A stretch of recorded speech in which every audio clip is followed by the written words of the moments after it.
Here is a box, a musical box, wound up and ready to play. But this box can hide a secret inside. Can you guess what is in it today?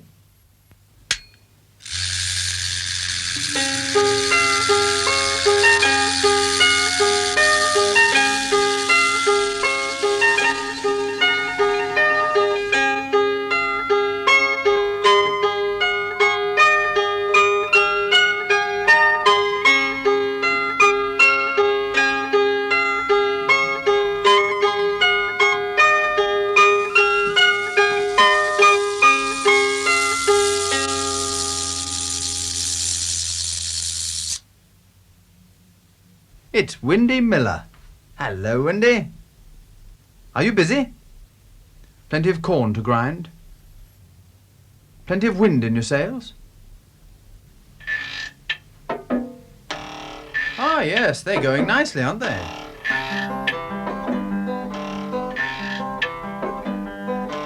Windy Miller, sharper than a thorn.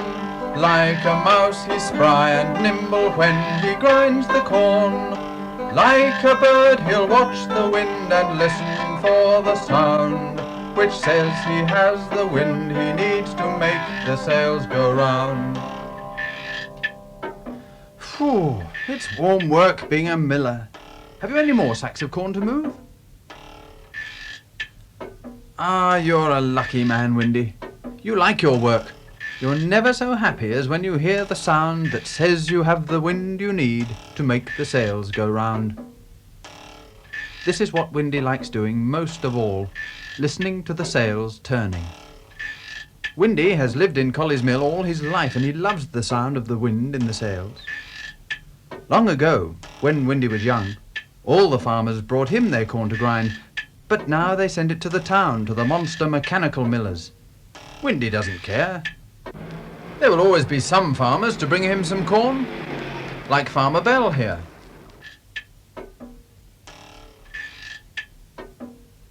Jonathan is very pleased with life. It's been a good year for corn.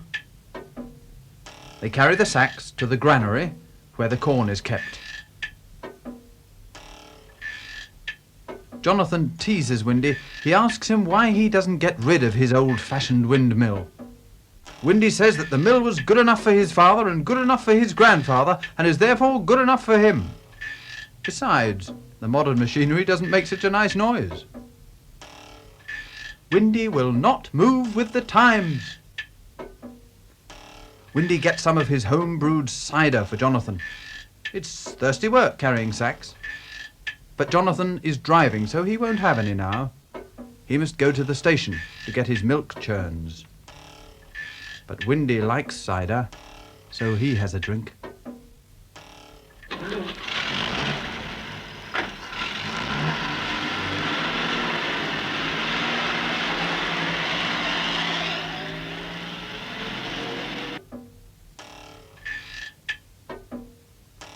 Windy looks at his mill proudly. No one will make him change anything.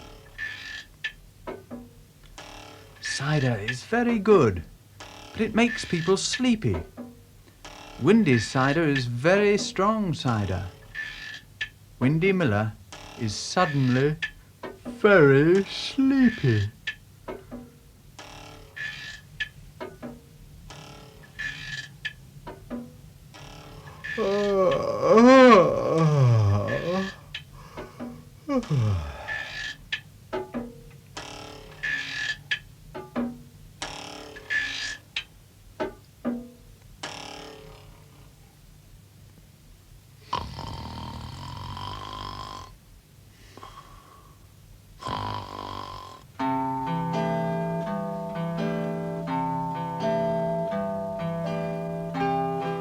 Meanwhile, in Camberwick Green, nobody is asleep.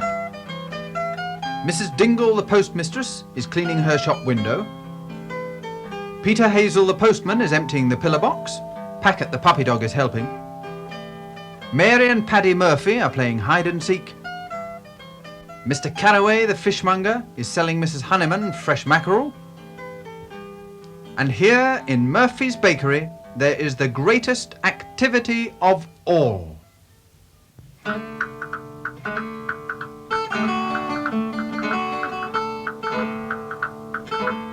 Mr. Murphy is a master baker, pudding, pie and pastry maker, biscuits, buns and birthday cakes. Everything is marvellous that Murphy makes.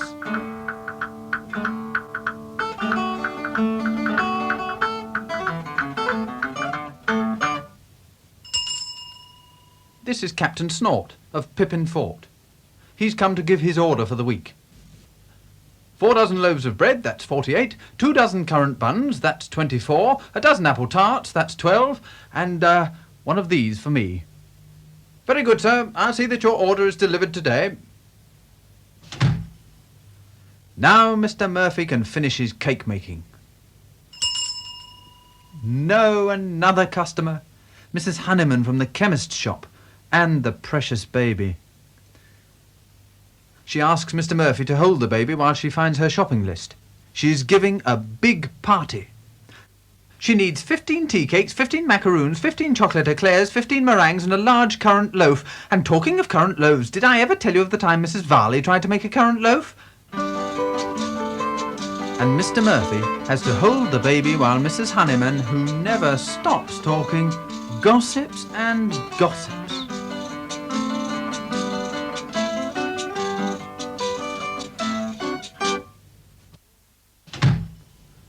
Poor Mr. Murphy.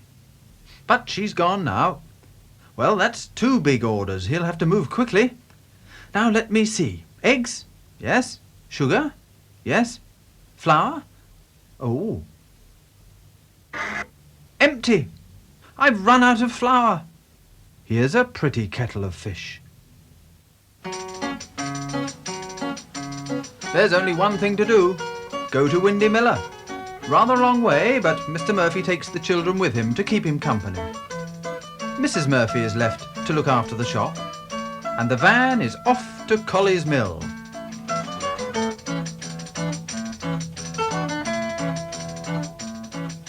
Driving along with the baker's man in a rackety-tackety baker's van. Each loaf and cake the bakers bake will roll and shake as our rounds we make with the baker man in the baker's van, the rackety-tackety baker's van.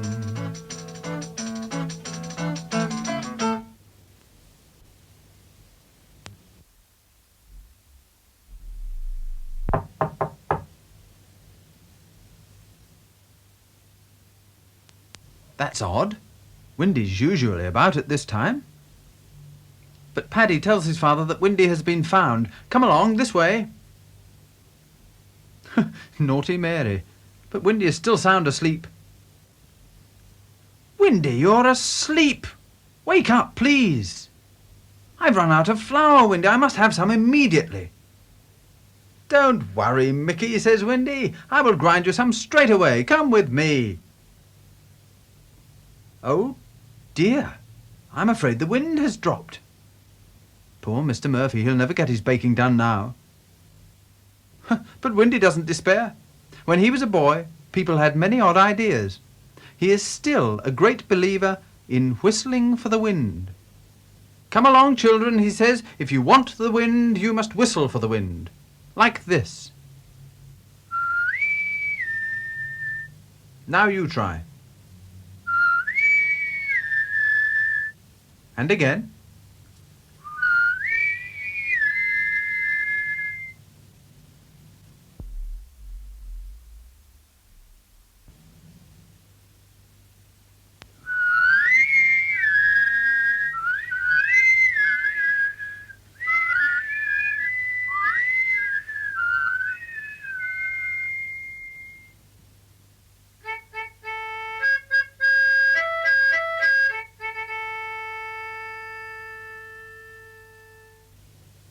Here we are at Pippin Fort, Captain Snort's military academy. It is time for an exercise.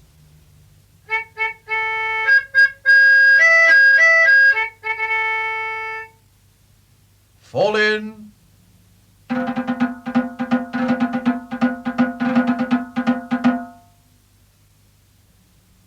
Sergeant Major Grout takes a deep breath and orders, Attention!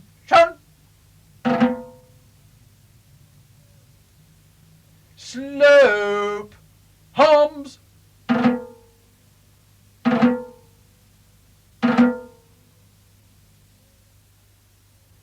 Order! Hums!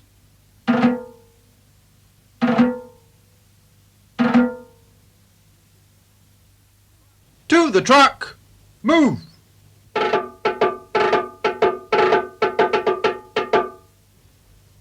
The Sergeant Major reports to Captain Snort that the boys are ready to drive off to Camberwick Common to play their tracking games.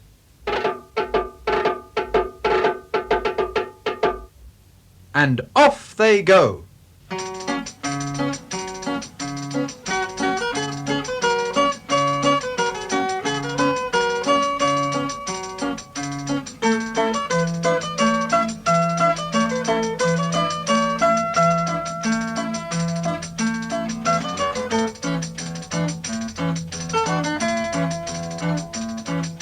Driving along in an army truck, in a humpity-bumpity army truck.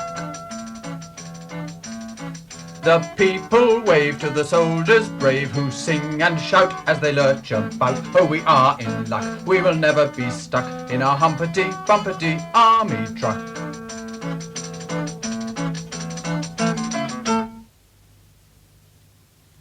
At Colley's Mill there is still no sign of any wind.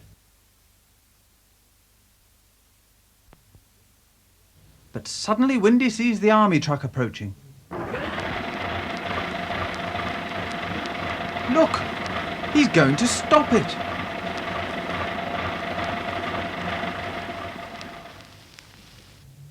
Whatever is Windy up to now? Anyway, Captain Snort agrees to it. Ah, so that's it. If one whistle won't work, if 3 whistles won't work, if 4 whistles won't work, then so many people whistling is sure to work.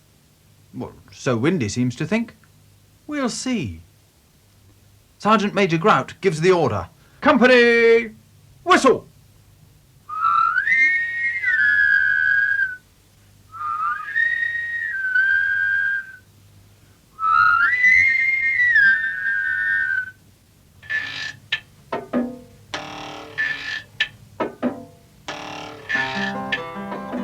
There you are. The wind is beginning to blow. Windy is sure that it is all this whistling. I wonder.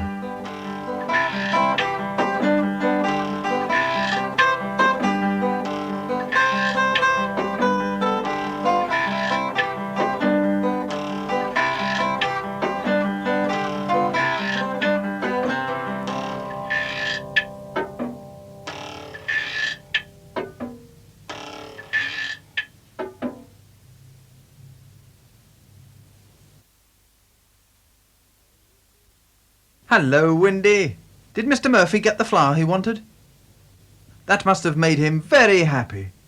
And you are happy too, because you hear the sound that says you have the wind you need to make the sails go round. Goodbye, Windy.